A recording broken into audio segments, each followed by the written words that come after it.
लक्ष्मी जी को अकेले बुलाओगी ना तो उल्लू में बैठ के आएंगी, उल्लू बना के चली जाएंगी। जो अकेले लक्ष्मी जी को बुलाता है, लक्ष्मी जी कभी टिकती नहीं है। अच्छा, लक्ष्मी जब प्रभु नारायण के संग जाती है ना तो उल्लू पर बैठकर नहीं जाती है।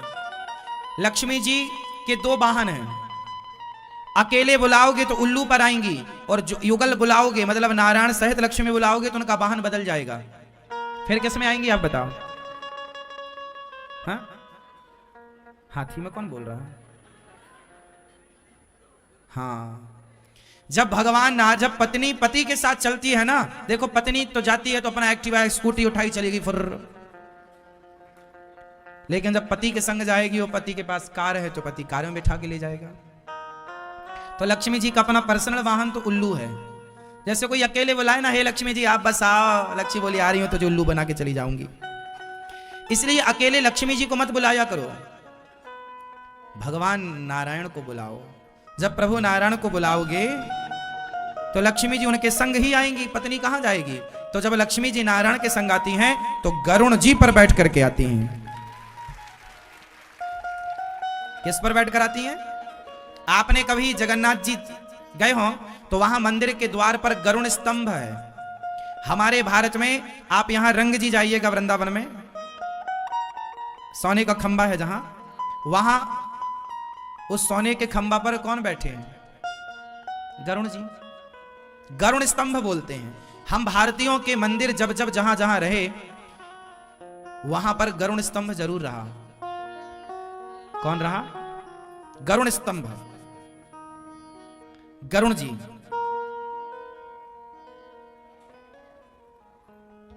एक तरफ गरुण जी और दूसरी तरफ हनुमान जी। गरुण जी पर सवार होते हैं हमारे भगवान। किस पर सवार होते हैं? और जो लक्ष्मी भगवान नारायण के संग गरुण में बैठकर आती हैं, वो आती तो हैं पर कभी जाती नहीं है, रह जाती हैं। और जो लक्ष्मी उल्लू पर बैठकर आती हैं, वो जल्दी भाग जाती हैं। इसलिए अकेले लक्ष्मी की उपासना नहीं, प्रभु नारायण के संग।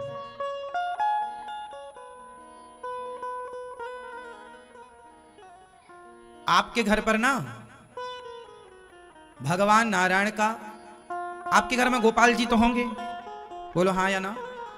पर आपके घर में एक चीज और होनी चाहिए। कुछ लोगों के घर में है, कुछ लोगों के घर में नहीं है, होनी चाहिए। आपके घर में भगवान नारायण का एक ऐसा धातु की प्रतिमा होनी चाहिए जिसमें प्रभु आराम से लेटे हैं और लक्ष्मी जी उनके चरण दबा रही हैं।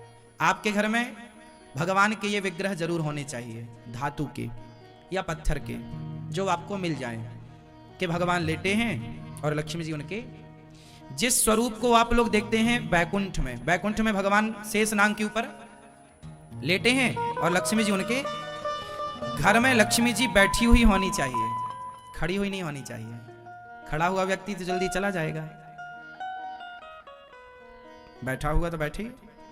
तो जब नारायण लेटे होंगे और लक्ष्मी जी चरण दबा रही होंगी, तो ये स्वरूप आपके घर में धातु में होना चाहिए, ताकि आप उनको रोज स्नान करा सको, रोज तिलक करा सको, चरणामृत पी सको और भगवान को इस रूप में प्रणाम कर सको। इस प्रतिमा से घर में धन धान्य की वृद्धि होती है।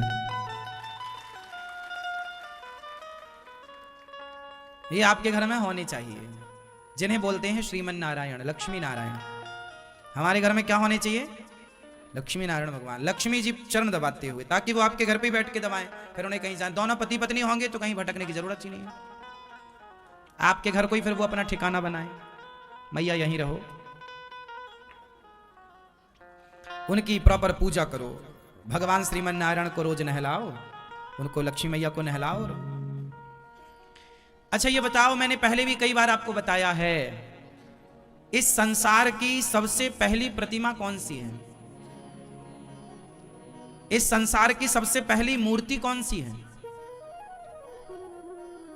हमने कई बार आपको बताया है कौन सी है संसार की सबसे पहले। कोई आपसे सवाल कर ले कि दुनिया की सबसे पहली मूर्ति कौन सी है, सृष्टि की सबसे पहली प्रतिमा, मूर्ति पूजा जब स्टार्ट हुई तो पहली मूर्ति कौन थी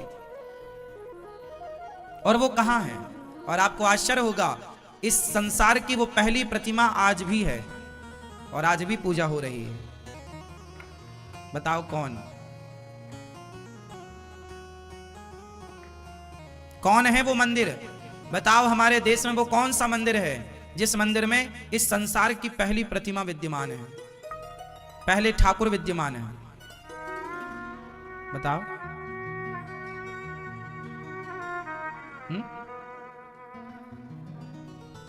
सतयुग के भगवान, मतलब सतयुग, फिर त्रेता, फिर द्वापर और कलयुग, आज तक हैं वो। आज तक उनकी सतयुग से परंपरागत पूजा चली आ रही है। लाखों साल पुराना उनका इतिहास मौजूद है, लाखों साल। मोहनजोदड़ो, हड़प्पा संस्कृति तो 1800 और 2000 साल पुरानी बात है। हम तो लाखों साल की बात कर रहे हैं।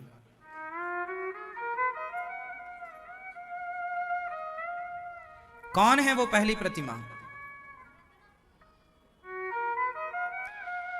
दशरथ जी का नाम क्या था पिछले जन्म में? क्या था दशरथ जी का नाम? क्या था पिछले जन्म में?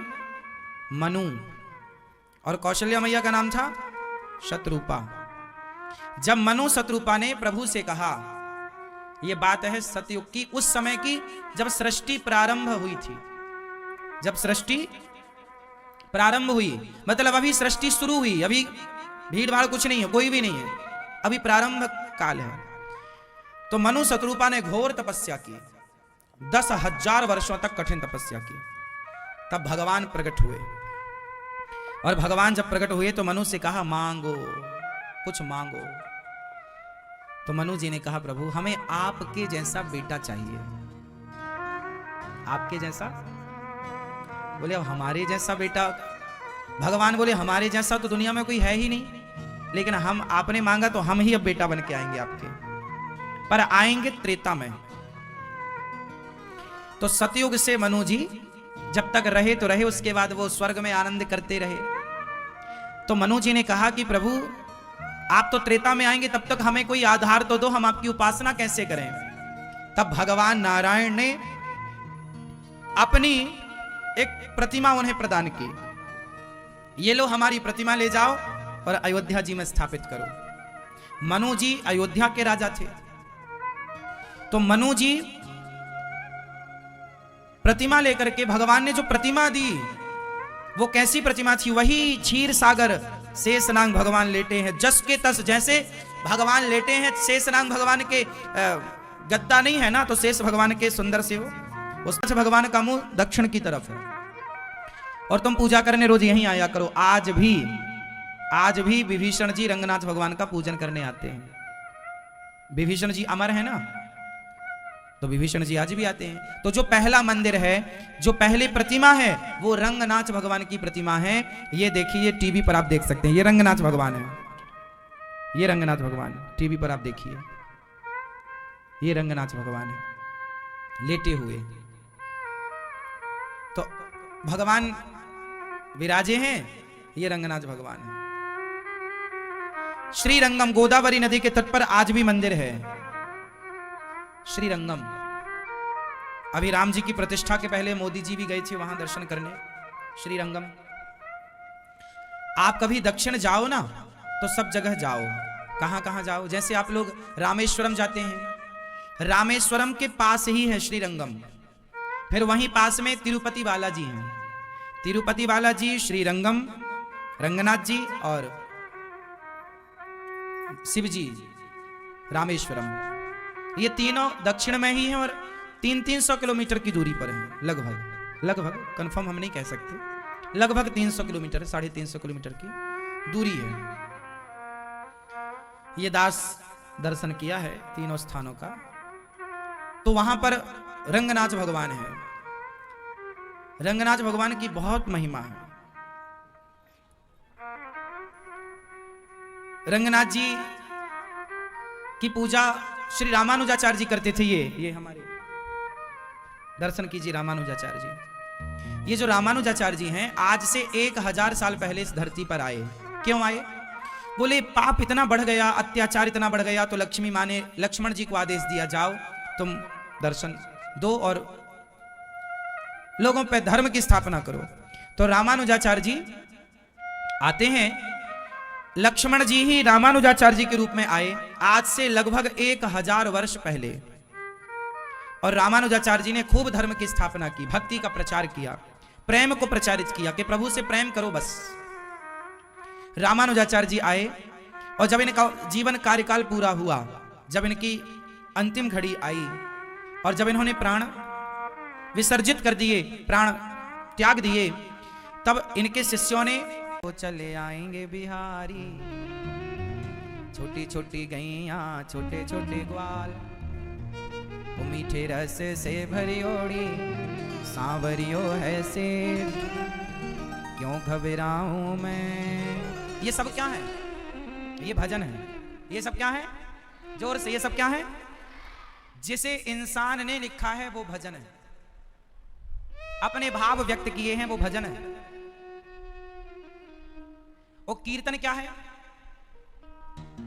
जिनका उल्लेख वेदों में, पुराणों में जिनका उल्लेख है वो कीर्तन है। अब जैसे, अब कीर्तन क्या है वो सुनो। श्री कृष्ण गोविंद हरे मुरारी, हे नाथ नारायण वासुदेवा, श्री कृष्ण गोविंद हरे मुरारी, हे नाथ नारायण वासुदेवा, श्री कृष्ण गोविंद हरे मुरारी, हे नाथ नारायण वासुदेवा। ये भजन नहीं है, ये क्या है? कीर्तन। लेकिन कीर्तन जब आप करेंगे तो कीर्तन ही जो है, भक्त लोग कहते हैं कि भजन। एक्चुअली जो पहले की परंपरा थी ना कि चलो भजन करो, भजन का मतलब ही होता था भगवान को भजो, भगवान का स्मरण करो, भगवान का चिंतन, भगवान के चिंतन को, भगवान के स्मरण को भजन कहते हैं। लेकिन आज के जमाने में भजन का अर्थ लोग गलत लगा रहे हैं। गए ढोलक मंजीरा उठाई, कोई गाना गाने लगे, उनको लगाइए भजन। भजन का अर्थ ये नहीं कि तुम ढोलक मंजीरा उठाओ और कोई गीत गाने लग जाओ ना। भजन का अर्थ है भगवान में डूब जाओ, भगवान के चिंतन में खो जाओ। भक्ति महारानी कीर्तन कौन सा करती हैं? श्री कृष्ण गोविंद हरे मुरारी, हे नाथ नारायण वासुदेव। ये किसका कीर्तन है? ये भागवत जी में इस कीर्तन का उल्लेख है।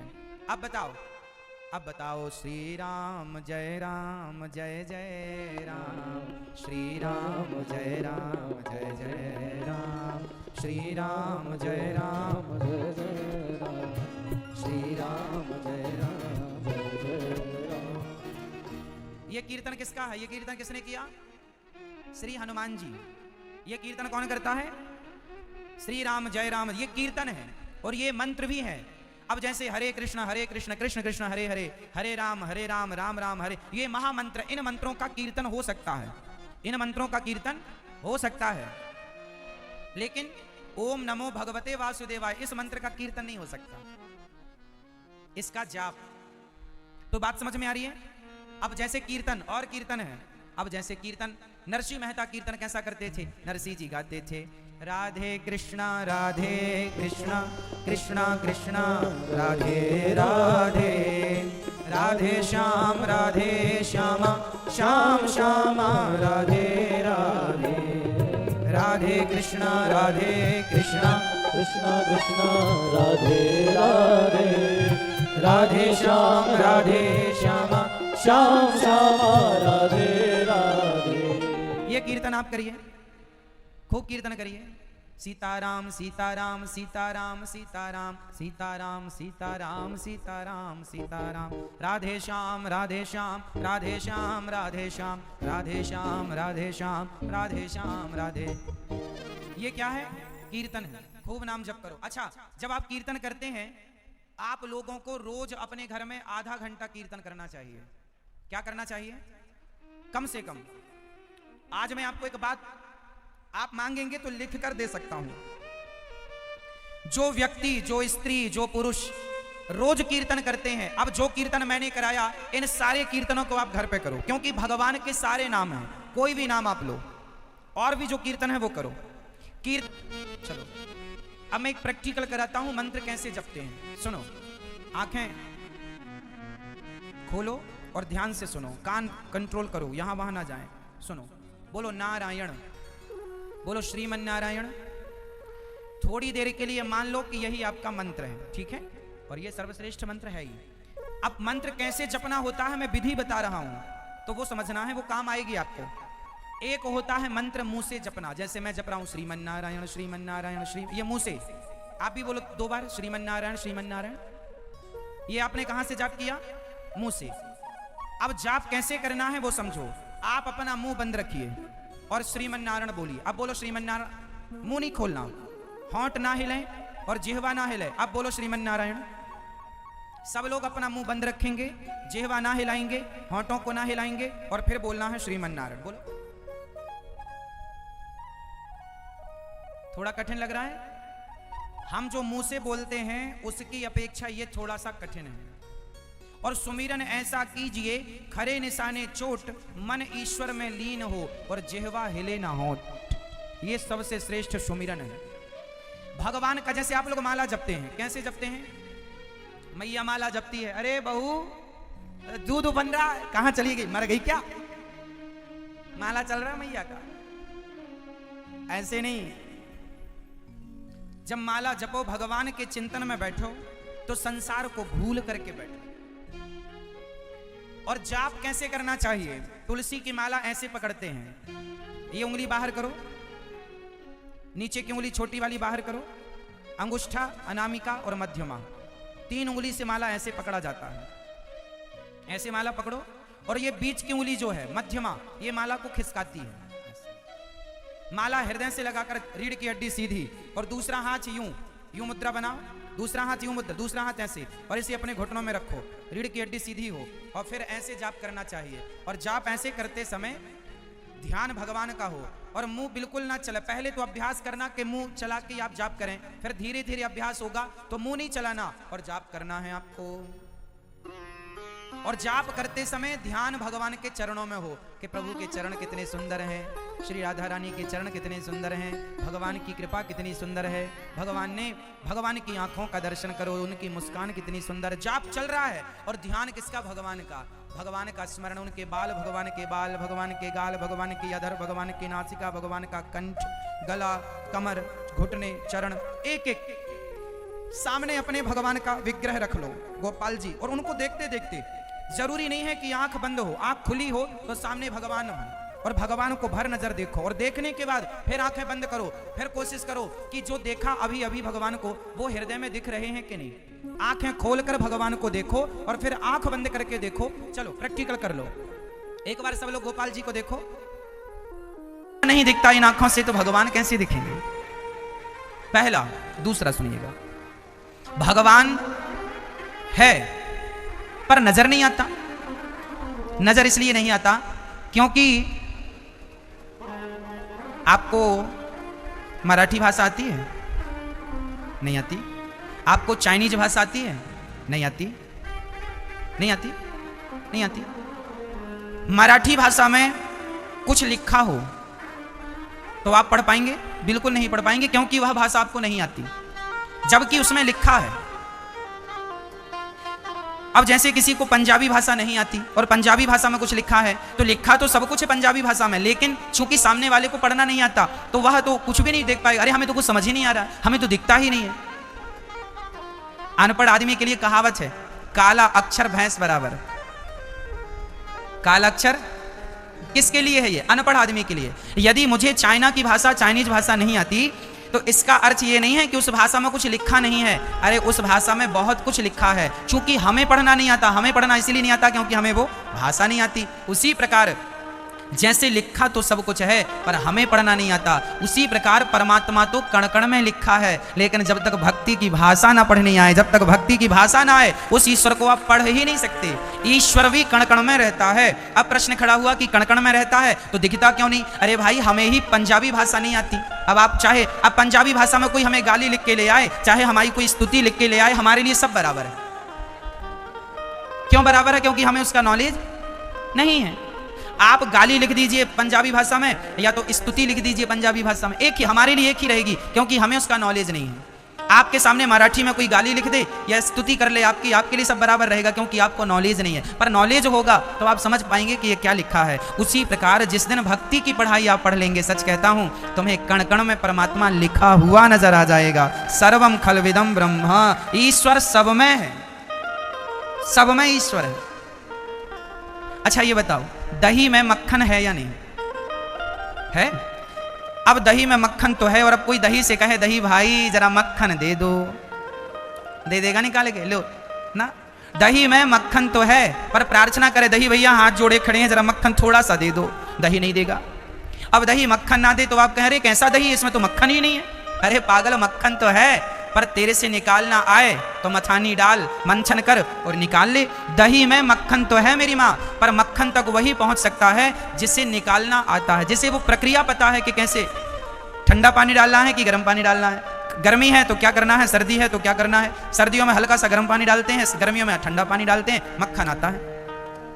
तो आपके दही में मक्खन तो है, लेकिन मक्खन तक पहुंचने की एक प्रक्रिया है, एक पद्धति है, वो आपको पूरी करनी पड़ेगी, मंथन करना पड़ेगा। बिना मंथन किए दही से मक्खन नहीं मिल सकता। उसी प्रकार बिना भक्ति किए हुए भगवान नहीं मिल सकते। भक्ति करेंगे तो भगवान भी प्रकट होंगे। जैसे प्रहलाद ने भक्ति की और प्रहलाद ने विश्वास किया, तो प्रहलाद के विश्वास और प्रहलाद की भक्ति के बल पर खंबे से भगवान प्रकट हुए कि नहीं? हो गए भगवान। यदि प्रहलाद के लिए भगवान सामने आ गए, तो क्या हमारे लिए सामने नहीं आएंगे? आएंगे ना।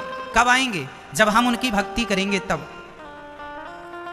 हम उन जैसा बनेंगे। तब यदि प्रहलाद जैसे हम बन गए, मीरा जैसे हम बन गए, गुरु नानक देव जैसे हम बन गए, तो भगवान हमारे सामने आकर खड़े होंगे। क्यों नहीं खड़े होंगे? होंगे। हम में कमी है, ईश्वर के आने में देर नहीं है। और मैं आपसे कह चुका हूं, आज फिर कह देता हूं कि भगवान की भक्ति तो करना, लेकिन पहले एक बार अपने विश्वास को स्ट्रांग करके करना। बताइए भगवान कहां है? कहां रहते हैं भगवान? कहां रहते हैं मैया जी? भगवान बताओ। मैया जी, ओ मैया, मैया हो गई पंचायत। अब ध्यान से सुनना, बताओ कहां रहते हैं भगवान? कहां रहते हैं? कहां रहते हैं बताओ। भगवान आपके शरीर में कहां है? यहां हृदय में है? एक्सरे करवा लें फिर आपका, यदि होंगे तो एक्सरे में आ जाएंगे। आप कह रहे हैं भगवान यहां रहते हैं, यदि यहां हैं तो एक्सरे में आने चाहिए। आएंगे? आएंगे कि नहीं? हाँ या ना? आप कह रहे नहीं आएंगे। देखो, लोग कहते हैं भगवान यहां रहते हैं, यहां हृदय में। ना तो भगवान हृदय में रहते हैं, ना तो भगवान मंदिर में रहते हैं। बेटा धीरे धीरे समय पर बड़ा हुआ, अब पिताजी जरा बूढ़े होने लगे। पिता ने कहा बेटा जरा दुकान तुम संभाल लो, पर याद रखना ईमानदारी से चलाना, बेईमानी ना करना। और सुनो, ये दुकान में भगवान श्री कृष्ण की तस्वीर लगी है, तो रोज दिया जला दिया कर। देख मैं रोज पूजा करता हूँ, भगवान कृष्ण की कृपा से हमारी ये दुकान चल रही है, इन्हीं के आशीर्वाद से हम खा रहे हैं, इन्हीं की कृपा से हमारा परिवार चल रहा है। पर जो बच्चा था सेठ जी का, वह जरा साइंस का स्टूडेंट था, वह भगवान पर बिलीव कम करता था, विश्वास जरा कम था। पिता ने कहा, उसने सुन लिया। उसको लगा पिताजी तो पुराने ख्यालों के हैं, पुराने जमाने के हैं, इनकी आस्था भगवान पर है, पर इनकी आस्था ठीक है, मैं नहीं रखता। कुछ दिनों के बाद एक दिन पिताजी को लगा कि मेरा बेटा भगवान के सामने ना दिया जलाता है, ना तो हाथ जोड़ता है, ना माथा झुकाता है। वो पिता बड़े दुखी रहने लगे। हे भगवान, लगता है मेरा बेटा बड़ा नास्तिक है। अब पिता की उम्र कुछ ज्यादा ही हो गई थी, मरने की स्थिति थी। तब एक दिन पिता ने अपने बेटे से कहा, बेटा एक बात कहनी है। हाँ हाँ पिताजी कहो। अच्छा, वह बेटा अच्छा था, पिता की सेवा करता था, पैसा कमाता था, सब बढ़िया था, पर भगवान में उसकी श्रद्धा जरा कम थी। तो पिता ने मरने से पहले एक दिन उसे बुलाया और कहा, बेटा मेरी एक बात सुन, तू भगवान को नहीं मानता, मैं जबरदस्ती नहीं करूंगा, ये जबरदस्ती का विषय नहीं है। तेरी भगवान पे श्रद्धा नहीं है, कोई बात नहीं, लेकिन एक बात कहता हूं बेटा, जीवन में जब कभी संकट में तू फंस जाए ना, तो एक बार मेरे श्याम सुंदर को आजमा के देख लेना। एक बार तू एक अवसर देना श्याम सुंदर को। यदि तेरे विश्वास में वो खरे उतर जाएं, तो उसके बाद उनका पांव पकड़ लेना, और यदि तेरे विश्वास में खरे ना उतरे वो, तो उनके पांव मत पकड़ना। तू वैसे भी भगवान को नहीं मानता, तुझे अनुभव नहीं है ना। मेरा अनुभव है बेटा, मैं किसी के कहने से कृष्ण से मोहब्बत नहीं करता, मेरा अनुभव है। एक बार मैं हाथ जोड़ के तुझसे कहता हूं, जब भगवान करे तेरे ऊपर कोई संकट ना आए, पर कभी मुसीबत आवे, तो एक बार इसके दरबार की तरफ मुंह करके पुकार लेना, ये तेरी सुन लेगा। उसके बाद तू ऐसे चरण पकड़ना कि छोड़ना मत। ये कहने के 10 दिन बाद ही वो बूढ़ा पिता भगवान के घर चला गया, मर गया। अब बेटे ने सुन लिया कि पिता ने कुछ कहा है, चलो सुन लिया। बेटा बड़ा नास्तिक था, भगवान पे फिर भी कोई श्रद्धा नहीं थी उसकी, ना पूजा करता ना। चूंकि दुकान पर भगवान कृष्ण की तस्वीर लगी थी, पिता ने लगाई तो उसने हटाई नहीं।